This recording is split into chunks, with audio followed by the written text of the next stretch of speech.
Every time the earth shakes, every time a tragedy or a trauma happens, whether it's in an individual's life or the nations of the earth, God's shouting out to the people of God, run to the pain. For us, it became not a question of if we're going to do something, but what are we going to do and when we're going to do it. And in 2015, when we realized that there was over 1 million refugees coming in, we knew that we had to do something.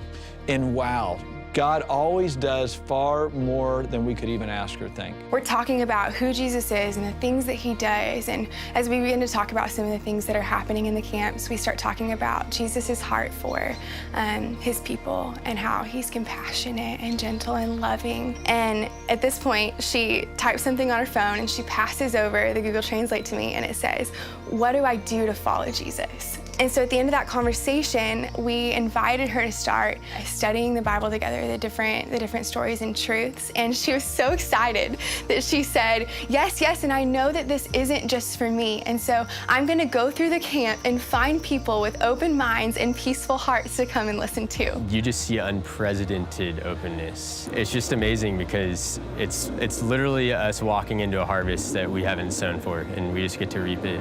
A man who speaks Arabic asked me to talk to him, and while we were talking, he asked me about Jesus, and he showed me that he had downloaded the Bible on his phone. Simultaneously, another man who spoke Arabic said, "Hey, when you're done talking to him, I want to talk to you." Him and his friend asked me for an Arabic Bible. They said, "Hey, we want a Bible also. I would love it if you and your friends could read it with me so that I could have someone to study this with." Guy was like super opposed to the gospel.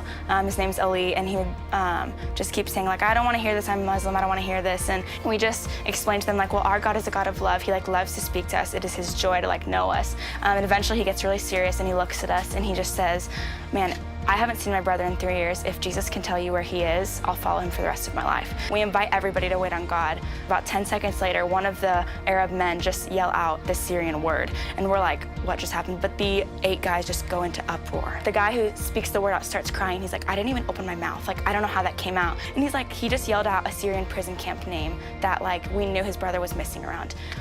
About 3 hours later, it's like, okay, I'm ready to follow Jesus, but I have to tell you, this is the biggest sacrifice that I'll ever make. I'm rejecting the things I've known my whole life. I'm rejecting my family and my friends. We just let him pray. We don't tell him what to pray, but he prays in Arabic. This guy has not cracked a smile the whole time I've known him. Just starts laughing and just lights up. And we're like, "How do you feel? How do you feel?" He's like, "I feel peace inside." And this might be really weird to say, but I feel like I've been born again. And we're like, that's it. Like, yes, you've been born again. That's exactly it. That is the power of the gospel. This seed of the gospel, when it touches one heart, has the potential to change the world. What did God want out of us going? And that was that his glory would be seen.